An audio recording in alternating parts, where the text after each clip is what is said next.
अस्सलाम वालेकुम रहमतुल्लाहि व बरकातहू। सोशल मीडिया पर एक वीडियो वायरल हो रहा था जिस पे एक हिंदू बहन बहुत सारे इल्ज़ाम लगा रही है इस्लाम के ऊपर और नमाज पे, रोज़ा पे, हज पे। तो क्योंकि हमारा इदारा आईआरपीसी में हम लोग इस्लाम के बारे में जो गलत फहमी होती है उसको हम लोग दूर करते हैं, उसके बारे में लोगों को बताते हैं, तो सोचा कि इसका रिप्लाई दे दे। शुरुआत इसी से करते हैं कि कोई नहीं है, ला माने नहीं है कोई भी अल्लाह के जैसा, और मोहम्मदुर रसूलुल्लाह अर्थात मोहम्मद ही उस अल्लाह का रसूल है। तो उसका सबसे पहला पॉइंट जो उसने बोला वो है कि कलमा पे ला इलाहा इल्लल्लाह मोहम्मद रसूलुल्लाह, और उसका मीनिंग ही में उसने गलती किया, कहा कि कोई है इला नहीं है अल्लाह के सिवा और मोहम्मद सल्लल्लाहु अलैहि वसल्लम ही उसके पैगंबर है। हम लोग ऐसा नहीं करते, मोहम्मद सल्लल्लाहु अलैहि वसल्लम उसके पैगंबर है लेकिन ही नहीं बल्कि आखिरी पैगंबर है। मोहम्मद सल्लल्लाहु अलैहि वसल्लम से पहले भी बहुत सारे पैगंबर है, जैसे कि अगर आप कुरान पढ़िएगा सूरह फातिर चैप्टर 35 वर्स नंबर 24, सूरह रात सूरह नंबर 13 आयत नंबर 7, तो उसमें लिखा हुआ है कि मोहम्मद सल्लल्लाहु अलैहि वसल्लम से पहले भी पैगंबर आके गए हैं और इस्लाम कोई नया धर्म नहीं है। इसके बारे में डिटेल में लिंक को डालूंगा डिस्क्रिप्शन में इंशाल्लाह। तो जिस व्यक्ति को 5 बार लगातार यही बताया जा रहा हो, दिन में 5 बार जब बताया जाता हो, तो उसकी मेंटलिटी क्या बनेगी? तो ये इसलिए होता है क्योंकि दिन में 5 बार इसलिए बताया जाता है ताकि उसको याद दिलाया जा सके, ताकि रिवाइज कराया जा सके। क्योंकि अगर आप बाइबल पढ़िएगा, ये बाइबल अगर आप पढ़िएगा तो बाइबल में भी लिखा हुआ है एक ईश्वर के बारे में। Gospel of Mark chapter 12 verse 29 में ईसा अलैहिस्सलाम कहते हैं, Gospel of Mark chapter 12 verse 29 में, hear O Israel the Lord our God the Lord is one. Bible में लिखा हुआ मोहम्मद सल्लल्लाहु अलैहि वसल्लम के बारे में, Gospel of John chapter 16 verse number 7 में।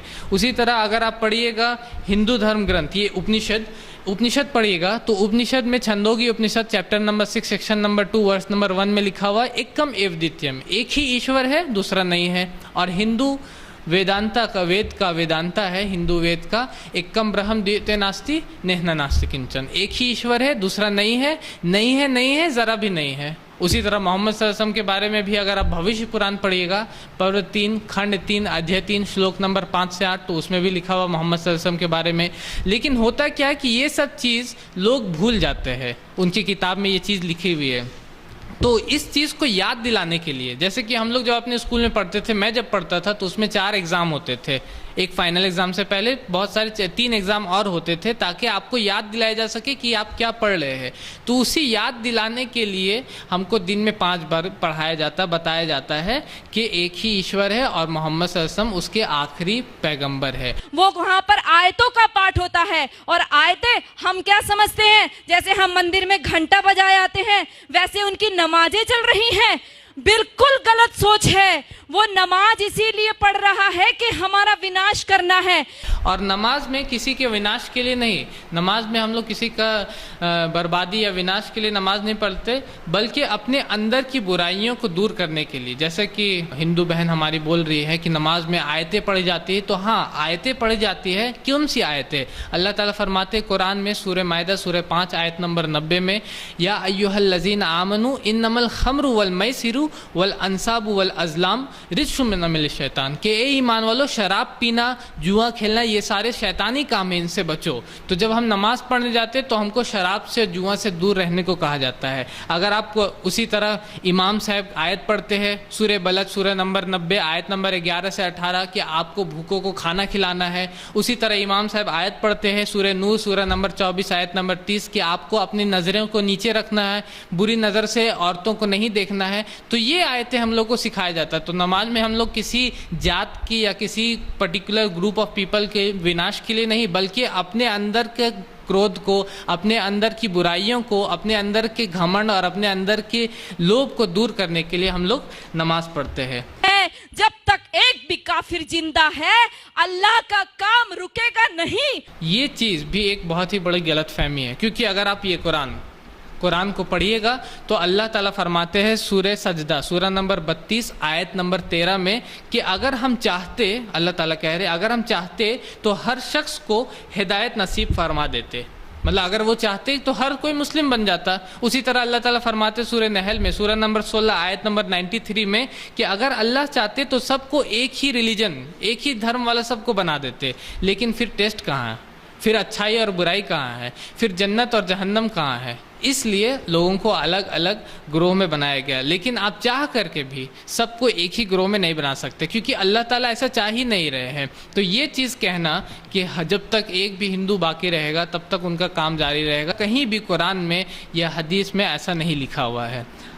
जितनी मोहम्मद ने लड़ाई लड़ी थी सारी रोजे के टाइम में लड़ी थी। तो ऐसा बात नहीं है। अगर आप मोहम्मद सल्लल्लाहु अलैहि वसल्लम की जीवनी पढ़िएगा तो उन्होंने टोटल 10 जंगें लड़ी, जिसमें से सिर्फ एक रमज़ान में लड़ी और जिसमें कि असल में लड़ाई हुआ। एक ही जंग ऐसा है, जंगे बदर, जो कि रमज़ान में लड़ा गया और जिसमें सही में लड़ाई हुआ। रोजा इसलिए रखा जाता है कि आप लड़ाई लड़ोगे, जंग लड़ोगे तो भूखा रहना पड़ेगा। रोज़े का मकसद जो है, रोज़े का मकसद ये बताए इसमें ये है कि अल्लाह ताला फरमाते कुरान में सूरह बकरा में सूरह नंबर 2 आयत नंबर 183 में कि ताकि तुम तकवा वाले बन सको। इसका पूरा डिटेल अगर आपको जानना है तो फिर से मैं लिंक को डिस्क्रिप्शन में डालूंगा, जो कि रोज़े का क्या मकसद है और पूरा मेरा एक रमज़ान इंटरव्यू है उस पर। आप रोजे का असली शब्द ढूंढ करके लाइए। उनके अरबी कोश में सोम शब्द है जिसका अर्थ है घोड़ों को भी हफाना।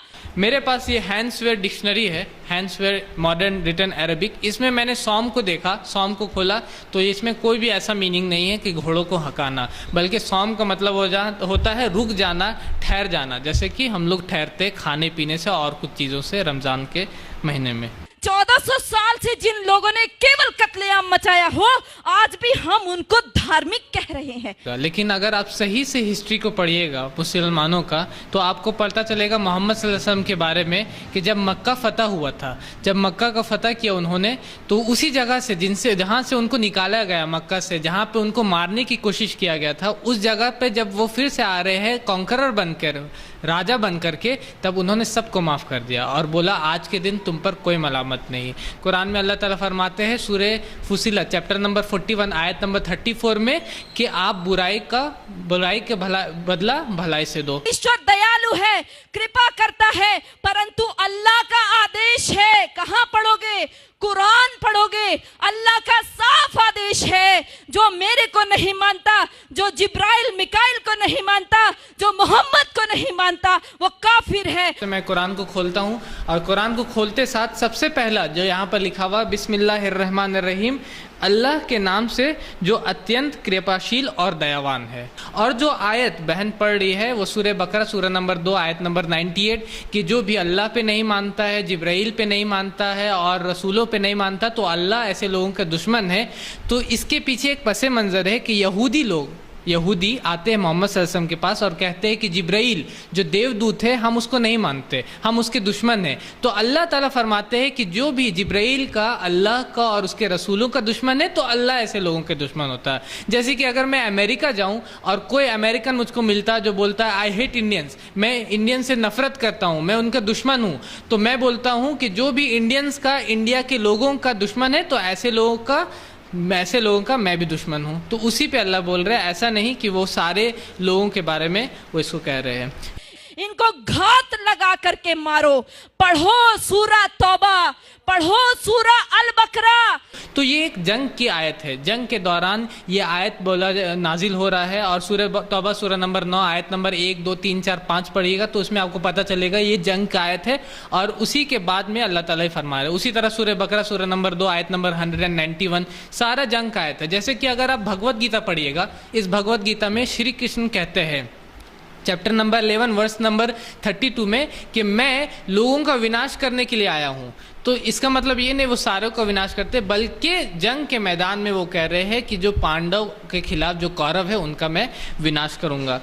यदि उनकी हज यात्रा हमारी अमरनाथ जैसी होती तो वहां पर सब लोग जा सकते थे, केवल मुसलमान ही क्यों जाते हैं? ऐसा कोई बात नहीं कि अगर आप हज में जो मुस्लिम जा रहे हैं हज के लिए या मक्का में जो जा रहे हैं वो लोग को आर्म्स का ट्रेनिंग वहाँ दिया जाता है। मक्का का लाइव टीवी चैनल है, आप उसको खोल के देख सकते हैं कि क्या चीज़ वहाँ पर होता है, वहाँ पर मुसलमान क्या चीज़ करते हैं। दिन भर लाइव चलता है, मक्का का लाइव टीवी चैनल है, आप उस पर जाके देख सकते हैं। और हर एक कंट्री का एक वीज़ा का रूल होता है, हर एक कंट्री। अगर आप स्विट्ज़रलैंड जाइएगा तो उसका वीज़ा का कुछ रूल होता है जो आपको फॉलो करना पड़ता। अगर आप इंडोनेशिया जाइएगा आपको वहाँ का वीज़ा का का रूल फॉलो करना पड़ता है। उसी तरह अगर आपको मक्का जाना है तो वहाँ का एक सिंपल सा रूल है, अगर आपको जाना है तो आपको कहना होगा ला इलाहा इल्लल्लाह मोहम्मद रसूल अल्लाह, और आप आराम से वहाँ पे जा सकते हैं, कोई दिक्कत नहीं है। पहले भी हमारा देश आजादी के लिए जूझ रहा था और सारा मुस्लिम जगत खलीफा के लिए जूझ रहा था। ऐसा कोई बात नहीं है। खिलाफत मूवमेंट जो 1920 की है उसमें हम लोगों का टेक्स्ट बुक में हम लोग को पढ़ाया गया हिस्ट्री में कि इवन गांधी जी जो कि मुस्लिम नहीं है वो भी सपोर्ट कर रहे थे। और हम जानते हैं कि देश की आज़ादी में बहुत सारे मुसलमान, मौलाना अबुल कलाम आज़ाद, खान अब्दुल गफ्फार खान, बहुत सारे मुसलमान हैं जिन्होंने आज़ादी, देश की आज़ादी के लिए काम किया। इतिहास पढ़ करके देखो, मालाबार में जो युद्ध हुआ, लास्ट पॉइंट जो बहन का है वो मालाबार का युद्ध पे कर रही है कि मुसलमानों ने हिंदुओं को मारा। इस तरह की वाक़यात बहुत बार होते रहते हैं, इस तरह की लड़ाई झगड़े फसादात होते रहते हैं। हम जानते हैं अभी हाल की हिस्ट्री में भी बहुत जगह ऐसा हुआ जहाँ पे मुसलमानों को मारा गया और बहुत जगह उनको कत्ल किया गया, उनके साथ उन पे जुल्म किया गया। तो ये चीज़ को धर्म से जोड़ के देखना बहुत ही अफसोसजनक है, क्योंकि हम लोग कभी भी इसको धर्म से नहीं जोड़ते और हम लोग ये नहीं कहते कि हिंदू धर्म ग्रंथ में ये लिखा हुआ है कि आपको मुसलमानों को मारना है, ऐसा कहीं भी ये नहीं है। उसी तरह जहाँ भी ये लड़ाई हो रही है उसको धर्म से जोड़ना ये गलत होगा, उसके उन पे जुल्म हो रहा है ये बात सही है। उस तरह जहाँ पे धर्म नहीं भी है, जैसे कि रवांडा, वहाँ आप जाइएगा तो हुत्सी और एक और ट्राइब है, वहाँ पर उन लोगों के बीच में लड़ाई हो रही है, उन लोग में कोई धर्म नहीं है, तो वहाँ पर जाति के बेस पे लड़ाई हो रही है। तो लड़ाई होना वो अलग बात होता है, लेकिन उसको धर्म से जोड़ना ये अलग चीज़ होता है। तो आखिर में मैं यही मैसेज देना चाहता हूँ लोगों को, मुसलमानों को और जो गैर मुसलमान मेरे भाई हैं उन सारों को यही मैसेज देना चाहता हूँ कि जो कि बहन भी बोल रही है कि आप ज़रूर पढ़ें इस कुरान को और जो किताबें हैं उन सब को आप ज़रूर पढ़ें, ताकि आपको सच्चाई मालूम होगी। सच्चाई को जानिएगा सही से, किसी के बात को सुन करके आप किसी धर्म के बारे में अपना राय को मत जाहिर करें, बल्कि आप खुद उसको पढ़िए, उसको सही से समझिए और फिर इंशाअल्लाह हम लोग सभी मिल करके इस देश को इंशाअल्लाह साथ में आगे बढ़ा सकेंगे। वाखिर दावाना अनिल हम्दुलिल्लाहि रब्बिल आलमीन।